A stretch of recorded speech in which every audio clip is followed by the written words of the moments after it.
제가 들어올 때 보면요, 참 신기한 건 뭐냐면 이게 어둡거든요. 어두울 때 코드 하나만 딱 누르면 전기가 확 들어가요. 전기는 눈에 보이지 않지만 이제 환하게 들어오는 겁니다. 스위치를 딱 키면 그럼 여기도 어둠이 확 물러가요. 사랑하신 여러분, 예수 그리스도를 붙드심으로 여러분 예수를 붙들 때 여러분에는 모든 어둠이 떠나가게 될 줄로 믿습니다. 근데 여러분, 이 전기를 만든 사람이 누구냐면 에디슨입니다. 우리가 너무나도 잘 알죠. 근데 이 에디슨은요, 천재이기도 했지만 약간은 괴팍하기도 했다는 겁니다. 근데 이 에디슨의 삶을 변화시킬 수 있었던 그 전격적인 결정적인 만남인데, 그때가 언제냐면 그는 어머니와의 만남이라고 말을 합니다. 이 에디슨이 공부를 너무 못했어요. 공부를 너무 못해서 학교 교장 선생님이 에디슨을 이제 어머니가 이렇게 불러서 말했습니다. 에디슨이 대단했던 것 같아요. 왜냐하면 대부분 이 담임 선생님이 말씀했을 것 같은데, 얘가 얼마나 학교에서 정리가 안 되는지 교장 선생님이 그를 불러서 이렇게 말했습니다. 용서하고 들으시기를, 이런 바보는 우리 학교에 생긴 거 처음 보았습니다. 이 교장 선생님도 처음 본 거예요. 도저히 교육을 못 시키겠으니 이 아이를 데리고 나가십시오. 이 선생님은 그 얘기를 못하고 교장 선생님이 대신 얘기를 한 겁니다. 여러분, 이때 참 지혜롭게 했다면 어머니만 불러서 얘기했으면 참 좋았을 텐데, 이 에디슨과 에디슨의 어머니가 그 교장 선생님이 그 얘기를 들을 때 어머니가 얼마나 당황스럽고 속상하셨겠어요. 근데 그때 에디슨은 어땠겠냐는 겁니다. 근데 그때 에디슨의 어머니가 이렇게 말했던 겁니다. 아닙니다, 교장 선생님. 우리 애들은 머리가 너무 좋고 또 우리 아이는 너무 특별하기 때문에 다른 아이들과 같을 수가 없겠죠. 우리 아이들이 우리 아이를 용납하지 못하는 것은 우리 아이들의 특별함 때문일 겁니다. 만약 학교가 이 아이를 용납하지 못한다면 제가 교육시키겠습니다. 그리고 이제 지금으로 치면 홈스쿨링을 시작을 한 겁니다. 자, 그리고 그 에디슨이 지금 우리에게도 이 영향을 끼치는 겁니다. 여러분, 에디슨이 없으면 우리는 지금 전부 다 촛불을 켜고 여기서 예배를 드려야 되는 거예요. 에디슨이 뭐라고 말하냐면, 내 인생에 있어서의 그 위대한 출발은 바로 그때였다라고 말합니다. 여러분, 사람에게 이렇게 만남의 축복이 있습니다. 어떤 어머니를 만나냐, 이건 굉장히 큰 축복이에요. 어떤 선생님을 만나냐, 이것은 굉장히 큰 축복입니다. 그런데 하물며 사람과의 만남도 그런데 오늘 십자가를 만날 때 어떠한 변화가 나타날까?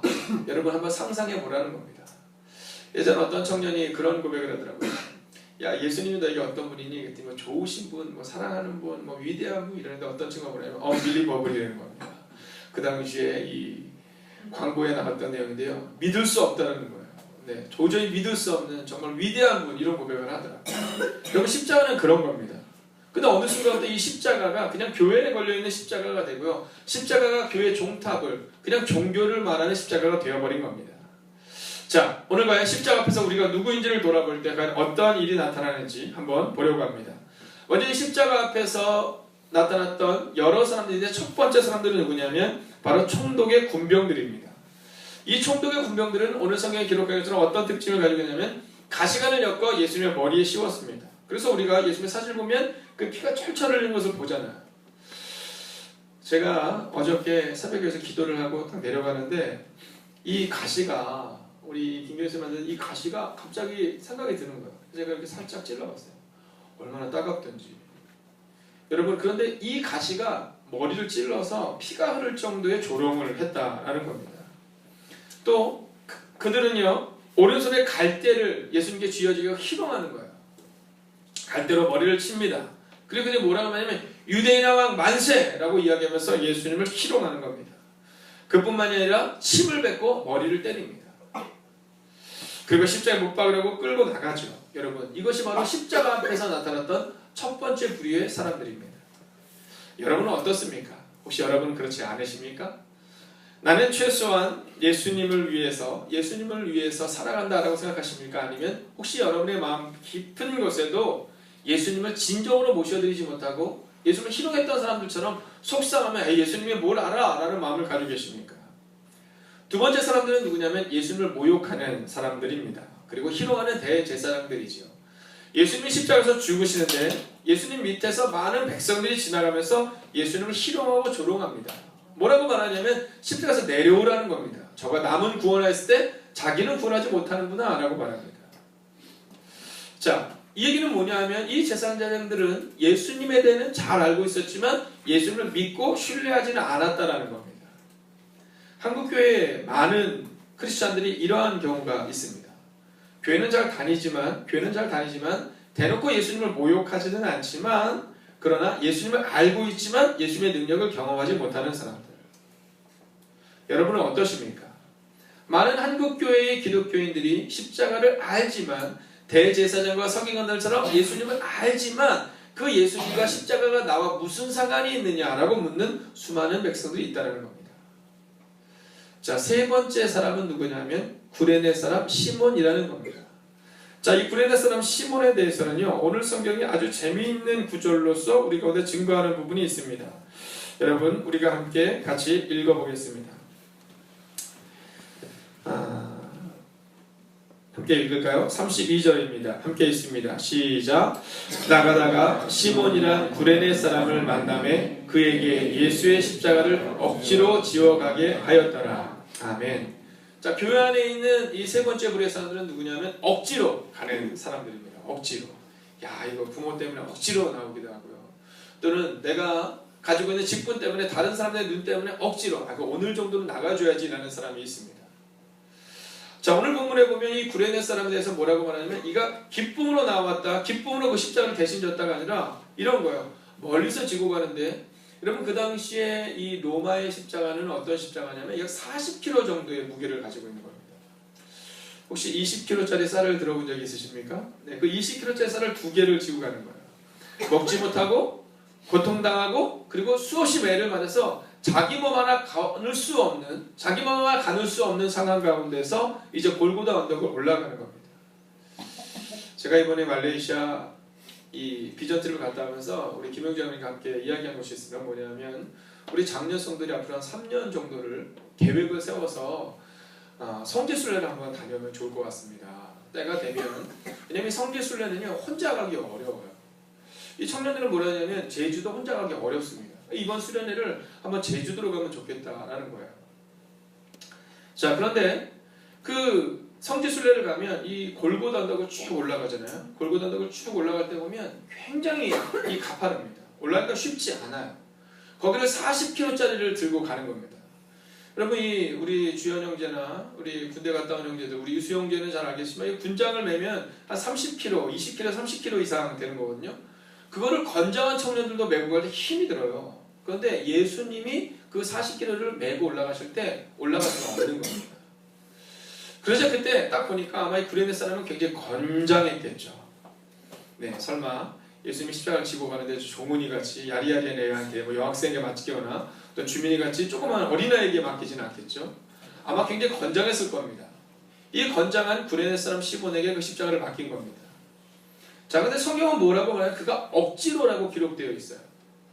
자, 근데 오늘 여기서 구레네 사람 시몬이라는 표현 속에서 이 성경이 한 가지의 힌트를 기록해주고 있습니다. 그것은 뭐냐 하면 이 구레네 사람 시몬이 이 교회 역사가들의 말에 의하면 그 가족들 가운데 위대한 사람들이 나오는 것을 성경을 보면 기록하고 있고요. 역사가들이 기록하고 있습니다.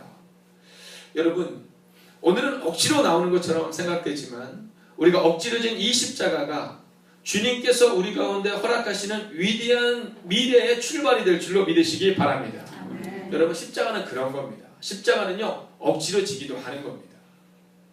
일본의 나가오 미키라는 목사가 있습니다. 이분이 교회를 개척했는데요 한 사람도 전도가 되지 않는 거예요. 저희 지방에도 이제 많은 교회들이 있는데 이 교회들이 일가 친척들 외에는 성도들이 없는 교회들이 꽤 됩니다. 그렇게 1년을 지나게 되고도 2년을 지나게 되고 3년, 4년 혹은 6년을 지나는 경우도 있습니다. 자, 이 교회가 그랬던 거예요. 근데 어느 날 거린들이 교회로 몰려왔어요. 거린들이. 저희 교회도 얼마 전에 한번 오셨잖아요. 그죠? 네. 제가 그날을 잊지 못합니다. 제가 여기 와가지고 한 1년이 훨씬 넘는 동안 아무도 지나가다는 교회를 안 오는 거예요. 근데 저희 주변에 있는 분들이 뭐라 하냐면 우리는 1년에 15명, 이 복 있는 교회는 재작년에 따졌을 때 1년에 45명이 지나가다가 들렸대요. 그래서 우리 1년도 한 명도 없다. 근데 그날 딱 그분이 오신 거예요. 야, 제 마음에 얼마나 그 감동이 되든지 또 예배 때 너무 아멘을 열심히 하시는 거예요. 거기까지는 저한테 가까이 가는데 약간 냄새가 나는 거예요. 어떤 냄새냐면 약간 이 처음처럼의 냄새, 참이슬의 냄새가 좀 나는 거예요. 오후 예배까지 다 드리시고 그리고 나서는 이제 어디를 가려고 하는데 목사님 제가 차비가 없어서 달래는 거예요. 근데 제가 그날 그래도 너무 좋았어요. 왜냐하면 그날 야 주님이 드디어 우리 교회를 드러나게 하시는구나. 이제 지나가는 눈에 띄어서 이 교회를 들어오면 그 다음부터 여러분 사람들이 막 오기 시작하는 거예요. 이 목사님도 그런 거예요. 거린들이 오니까 너무 좋았던 거야. 그들을 씻기고 입히고 이제 하나님이 하시겠지. 그런데 참 신기한 건 뭐냐면 그 거린들 평일날 그렇게 섬기는데 주일날만큼 오지 않더래요. 왜냐하면 이건 영적 싸움이기 때문이에요. 자, 그런데 어느 날 폐결핵을 걸린 한 청년이 오게 되었습니다. 자, 거린들도 오지 않는 판거 이제는 폐결핵 환자가 온 거예요. 근데 이 목사님은요, 이게 자기의 십자가라고 생각한 거예요. 근데 그가 뭐라고 말하냐면 억지로 했다는 거예요. 억지로. 목사니까 억지로 했다는 거예요. 여러분 용서하고 들으시기를 목회자도 억지로 사랑할 때가 있다는 거예요. 야, 내가 저 사람까지 사랑해야 돼. 이런 경우가 있다는 거예요. 거린들에게 상처를 받고 폐결핵 환자가 돼. 내가 이 사람까지 사랑해야 되는 마음이 있었지만 주님이 그에게 이게 너의 십자가다라고 말해서 억지로 그를 섬기기 시작했다는 거예요. 근데 그가 고침을 받고 신학을 시작하게 됩니다. 이가 누구냐면 가가와 도요이코라는 사람이에요. 뭐 우리나라로 치면 한경직 목사님이나 또는 이제 돌아가시고 오카는 목사님처럼 위대한 종입니다. 여러분 아무 일도 할 수 없었던 것 같은 사람이었는데 그런데 그를 십자가로 섬기니까 그 폐결핵 환자가 하나님의 사람이 되었다는 겁니다. 여러분 억지로 하는 것처럼 생각되는 믿음의 순간이 분명히 있습니다. 내가 이걸 해야 돼? 라는 순간이 있습니다. 그런 하나님은 그 순간을 통해서도 역사하는 분일 줄로 믿으시길 바랍니다. 아멘. 그리고 오늘 드디어 우리가 집중해서 보려고 하는 주인공이 나옵니다. 그 주인공은 누구냐면 강도 2명입니다. 자, 그런데 이 강도 2명에게는요 아주 특징이 하나가 있습니다. 함께 38절을 함께 읽어보겠습니다. 함께 읽어볼까요? 함께 했습니다. 시작. 이때 예수와 함께 강도들이 십자가에 못 박히니 하나는 우편에 하나는 좌편에 있더라. 자, 여러분 왜 예수님의 옆에 우편과 좌편에 강도들을 두었을까요? 그 당시에 십자가는요 로마 사람들에게는 주지 않는 형벌이었습니다.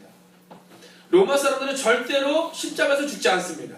왜냐하면 이 십자가의 고통이 너무 크기 때문이에요. 십자가에서 죽는 사람들은 대부분 폐에 물이 차서 죽습니다. 그래서 옆구리를 칼로 찔러 죽인다는 것은 그것은 은혜입니다. 다리를 부러뜨리는 것도 은혜입니다. 여러분 그런데 그 옆에 강도를 뒀다는 것은 예수님을 그 밑은 자리로 그 깊은 자리로 내려보내려는 겁니다. 예수님도 치욕스러운 강도 흉악자와 같은 사람이라는 겁니다. 근데 이 강도 2명이 뭐라고 말합니까? 44절을 보면 이렇게 말하고 있습니다. 44절 함께 십자가에 못 박힌 강도들도 이와 같이 욕하더라. 아멘. 뭐라고 말하냐면 이와 같이 욕하더라 라고 기록하고 있습니다. 자, 이게 십자가 위에서 일어났던 사건입니다. 예수님을 희롱했던 사람들, 또 지나가는 백성들, 그리고 대제사장 서기관들, 그리고 구레네 사람 시몬, 그리고 네 번째 나오는 사람이 바로 이 두 사람의 강도입니다. 오늘 본문에는 함께 십자가에 못 박힌 강도들도 이와 같이 욕하더라 라고 끝나고 있습니다. 그런데 누가복음 23장을 보면 거기에는 달린 행악자 중 하나는 끝까지 비방하여 이르되 그렇게 기록하지만 42절에 보면 그러나 하나는 이르되 예수여 당신 나라에 임하실 때 나를 기억하소서 하니 라고 기록하고 있습니다. 자, 마태복음을 기록한 것을 봤을 때 이 두 사람은 분명히 예수님을 비방함으로 시작했던 것은 분명합니다. 그런데 누가복음에 보면 누가복음 기자는 뭐라고 기록하냐면 그 중에 한 명은 회심하였다 라고 기록하고 있다는 겁니다. 그리고 43절에 보면 오늘 우리의 본문이 아니라 누가복음 43절에 보면 예수께서 이르시되 내가 진실로 내게 이르노니 오늘 내가 나와 함께 낙원에 있으리라 하니라 라고 기록하고 있습니다. 여러분 시간은 크로노스의 시간과 카이로스의 시간이 있습니다. 그 얘기는 뭐냐 하면 흘러가는 시간이 이제 크로노스의 시간입니다. 자, 지금이 몇 시야? 그러면 5시 20분입니다. 5시 30분입니다. 이게 크로노스의 시간이죠. 그런데 당신은 언제 세례 받았습니까? 라고 말할 때 제가 지금부터 10년 전 그때 세례를 받았습니다. 혹은 제가 그때 결혼을 했습니다. 혹은 제가 그때 회심했습니다. 라고 말하는 의미 있는 시간, 이게 카이로스의 시간이라는 겁니다. 오늘 십자가 위에서 이 강도들 두 사람은 이 카이로스의 시간을 경험한 겁니다. 근데 한 사람은 그 십자가의 카이로스의 시간 가운데 흘려보내는 크로노스의 시간으로 끝낸 거고 한 사람은 예수님을 인격적으로 만나는 시간으로 나아갔다는 겁니다. 어저께 한 권사님 그러시더라고요. 이번 주 목사님 세례식이 어떻게 진행이 되냐고 물어보는 거 누가 봤느냐고. 그래서 예, 이필은 성도님과 우리 오유선 자매가 왔습니다. 그랬더니 그분이 그러는 거예요. 저는 당신은 세례를 받은 그날을 제 2의 생일로 생각한다는 거예요. 뭐 그렇다고 해서 뭐 구원파에서 말하는 거죠. 당신은 언제 어느 때 몇 날 몇 시에 받았으면 이 얘기를 하는 것이 아니라 예수님을 인격적으로 만났던 그때 약 10년 전 혹은 20년 전 우리가 예수님을 만났던 그때가 바로 내 인생에서 제 2의 인생이 새롭게 시작된 그때라는 거예요. 오늘 본문이 기록하고 있는 이 십자가에 나와 있는 이 강도가 바로 그때를 맞은 겁니다. 물론 여기서 한 가지 아쉬운 게 있죠. 많은 사람들이 그래요. 목사님 저 평생 그냥 편하게 살다가 마지막 죽는 순간에 예수님 그냥 영접하고 들어가면 안 돼요. 여러분 만약 그것은 천국이 없다고 믿는 사람들의 고백입니다. 만약에 천국이 있다고 믿는다면 천국에서 하나님이 우리를 기다리실 때 우리 가운데 물으실 거 아니에요. 여러분 주님은 먼저 이렇게 말씀하실 거예요. 사랑하는 하나를 바라보면서 하나야 네가 왔구나라고 안아주실 거예요. 주님은 하나에게 너 세상에서 뭐가 다 왔니? 이렇게 물으지 않으실 거예요. 근데 그 주님의 품에 딱 안기는 그 순간 우리는 무슨 생각을 할까요? 아마 생각할 거예요. 내가 이 주님을 위해서 무엇을 위해 살았나? 내가 주님을 위해 어떠한 인생을 살았나? 여러분 믿음이 없는 사람들에게는 구원이 가장 큰 문제이지만 예수님을 믿은 사람들에게는 구원을 받은 후의 삶이 더 중요하다는 겁니다. 십자가를 붙들고 어떻게 살아갈 것인가? 그게 더 중요하다는 것이죠. 그러나 예수님은요 그걸 중요하게 여기지 않습니다. 예수님은 그 흉악자인 그 강도가 나를 기억하소서라고 말할 때 오늘 밤 네가 나와 함께 낙원에 있을 것이다 라고 말합니다. 여러분 부활이 어떻게 일어납니까? 우리의 행위로 일어납니까? 아닙니다. 여러분 크게 아멘해 주십시오. 주님과 함께 죽으면 부활은 자동으로 일어나는 줄로 믿으시기 바랍니다. 여러분 주님과 함께 죽어야 부활이 일어나는 겁니다. 입술로 내가 주님의 아들입니다 라고 그냥 쉽게 이야기한다고 해서 부활이 일어나는 것이 아니라 주님과 함께 죽고 주님과 함께 살아나야 한다는 겁니다. 갈라디아서 2장 20절은 내가 그리스도와 함께 십자가에 못 박혔나니 그런즉 이제는 내가 사는 것이 아니요 오직 내 안에 그리스도께서 사시는 것이라고 말합니다. 구원을 받은 자에게는 바로 이러한 표식이 나타나는 겁니다. 내가 사는 것이 아니라 내 안에 사신 그리스도 예수께서 사는 것이라는 겁니다. 여러분 오늘 이 십자가 위에서 이 강도는요 아주 짧은 시간 예수님을 만났을 겁니다.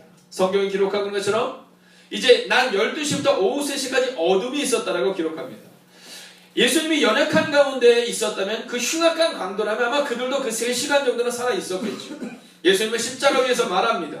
가상칠언이라고 말하는 아버지 하나님 낫지 않아를 버리시나이까 저를 용서해 주옵소서 라고 말하면 7가지의 말을 말합니다. 그런데 그 음성을 들으며 그 옆에 있는 한 강도가 회심하게 되는 사건이 나타납니다. 다메섹 도성에서 이 바울이 예수님을 만나고 회심하는 순간은 아주 짧은 순간이었습니다. 근데 그 짧은 순간을 통해 위대함이 나타납니다. 야곱이 삼촌 라반의 집으로 가는 과정 가운데 꿈에 하나님을 만납니다. 그리고 그 짧은 순간이 그의 미래를 변화시킵니다. 사랑하신 여러분, 이번 특별 새벽 기도의 일주일의 짧은 시간이 여러분의 인생을 바꾸는 시간이 되시기를 주의 이름으로 축원하겠습니다. 여러분 십자가는 평안한 것을 구하는 것이 아니라 삶의 자리에서 살아내는 것입니다. 바울이 뭐라고 말하냐면 나를 위하여 자기 자신을 버리신 하나님을 아들을 믿는 믿음 안에서 사는 것이다. 즉 살아내는 것이다 라고 말합니다. 아프리카에서 선교 대회가 열렸습니다. 한인 선교사님들이 모여서 서로 힘들고 고통스러웠던 일들을 나누는 겁니다. 제가 이번에 말레이시아에 가서 그 목사님과 함께 이런저런 일을 하는데 그 선교사님들 가운데서 이제 사고로 돌아가신 분이 여러 되십니다. 그 선교사님들이 사고로 돌아가시면 그 선교사의 사모님들의 그 삶이 얼마나 어려운지 또한 보게 됩니다. 그러나 그 선교사님이 한국으로 돌아가셨다가 다시 말레이시아로 또는 인도네시아로 돌아오시는 많은 선교사의 사모님을 보게 된다는 거죠. 왜냐하면 그 문제를 넘어서기를 소원하며 복음을 위해 다시금 돌아오는 겁니다. 자, 그처럼 이 아프리카 선교대회를 여는데 너무 많은 고통스러운 일들을 서로 나누며 서로를 격려하는 겁니다. 대회를 마치자 사회자가 이런 제안을 했다고 합니다. 자, 이제 대회를 마치면서 우리가 이 선교사님들에게 아프리카에서 고생하신 우리 선교사님들이 더는 고통당하지 않고 편안하게 사역하실 수 있도록 우리 함께 기도합시다 라고 제안했습니다. 근데 그때 마지막 순서에 발표했던 선교사님이 손을 들어서 이렇게 말했다고 합니다. 잠깐만요. 사회자님, 제 기도 제목을 잘못 이해하신 것 같습니다. 저는 고통을 없애달라고 기도 요청한 것이 아닙니다. 고통을 이겨낼 수 있도록 기도를 요청한 겁니다. 저는 이 선교지에서 떠나는 순간 고통 없이 살아갈 수 있습니다. 그러나 주님이 내게 맡겨주신 이 십자가가 이 선교지이기 때문에 저는 이곳을 떠날 수 없습니다. 그렇기 때문에 저에게는 제가 이 선교지를 떠나지 않는 이상 고통이 없을 수 없습니다. 다만 고통을 이겨낼 수 있는 힘을 달라고 기도해 주시기 바랍니다 라고 말했습니다. 예수님은 우리를 위해 십자가를 지셨습니다. 그리고 우리를 위해 부활하셨죠. 그리고 우리에게 뭐라고 말씀하시냐면 자기를 부인하고 날마다 자기 십자가를 지고 나를 따르라 말씀하셨습니다. 자기 십자가를 내팽개치자가 아닙니다. 자기 십자가를 지고 나를 따르라 라는 겁니다. 편안하게 해주세요. 빨리 천국 가게 해주세요. 여러분, 이것은 주님의 십자가를 진 사람의 태도가 아닙니다. 우리는 가끔 너무 힘들면 빨리 주님이 데리고 가시면 좋겠다는 마음이 들 때가 종종 있습니다. 그러나 그러함에도 불구하고 살아내는 이유가 무엇입니까? 목사인 저도 사실은 그런 때가 있습니다. 성도들과의 문제, 교회의 문제, 가정의 문제, 자녀의 문제, 이런 성도들의 그런 여러 가지 문제를 놓고 기도할 때 가끔 그런 생각이 들 수 있어요. 하나님, 빨리 오시면 안 돼요? 그래서 우리를 좀 편안하게 해주시면 안 돼요? 라는 마음이 들 때가 있습니다. 그러나 그때마다 주님은 날마다 자기 십자가를 지고 날마다 삶을 살아가다가 곧 만나자 라는 음성을 저에게 주십니다. 예수님을 조롱하는 사람들은 예수님께 이렇게 말합니다. 야, 네가 하나님의 아들면 십자가에서 내려와봐 라고 말합니다. 예수님이 십자가에서 내려오실 수 있는 능력이 없어서 내려오시지 않은 것이 아닙니다. 예수님은 그 십자가를 지셔야 했습니다. 그래서 그 십자가 위에서 살아내신 것이고 죽어가신 것입니다. 얼마 전에 한 성도님과 함께 대화를 나눴는데 이 성도님의 가정에 이제 그리스도 예수를 인격적으로 조금씩 알아가는 분이 계십니다. 근데 그분이 가끔 이분한테 자꾸 그렇게 얘기한대요. 뭐 얘기하다가 조금 불리해지면 아니 예수 믿는 사람이 그러면 돼? 라고 말한대요. 아니 예수 믿는 당신이 참아야지 라고 말한대요. 그런 마음에서 욱하는 마음이 들지만 그래도 참는데요. 제가 그렇게 말씀드렸습니다. 예, 집사님, 그게 자기 십자가를 지는 겁니다. 영적 싸움이기 때문에 그 상황을 이겨내야 합니다 라고 말했습니다. 그리스도인은 자기 십자가를 지고 가는 사람들입니다. 여러분, 십자가 앞에서 조롱하는 사람들, 희롱하는 사람들, 예수님을 잘 알았지만, 성서적으로는 잘 알았지만 의미 없었던 대제사장들이 아니라 억지로라도 십자가를 졌던 구레네 사람 시몬, 그리고 예수님의 가장 가까운 곳에 서서 예수님을 인격적으로 만났던 이 광도, 그의 변화를 기억하십시오. 여러분, 여러분과 저는 다 용서받은 죄인입니다. 얼마 전 제가 한 청년에게 그렇게 얘기했습니다. 야, 만약 우리 성도님이 내 본성의 100분의 1만이라도 안다면 나를 목사로 인정할 사람은 아무도 없을 거다. 내 본성의 100분의 1만 안다면 우리 자녀들 가운데 나를 목사로가 아니라 아버지로 존경할 사람 아무도 없을 거다. 여러분은 어떻습니까? 여러분의 내면에 있는 그 깊은 본성을 사람들이 다 알면요, 우리는 결코 부끄러워서 이 예배당에 나올 수 없습니다. 흉악한 강도의 모습이 곧 우리의 모습입니다. 그러나 주님은 그 흉악한 강도를 보시면 뭐라고 말씀하시냐면 너의 행위가 아니라 너의 믿음으로 네가 오늘 밤 나와 함께 낙원에 있을 것이다 라고 말합니다. 오늘 주님이 우리 가운데 말씀하십니다. 사랑 내 딸아, 두려워하며 놀라지 말라. 내가 너와 함께 함이니라. 너의 문제는 곧 떠날 것이니 걱정하지 말라 라고 말합니다. 사랑하신 여러분, 이 십자가가 여러분의 힘이 되는 십자가가 되고, 이 십자가가 여러분의 가정을 바꾸는 십자가가 되고, 이 십자가가 우리의 교회를 바꾸는 은혜 있는 십자가가 될 줄로 믿습니다. 여러분, 우리 그 믿음으로 함께 이 찬양을 드리며 나가기를 원합니다.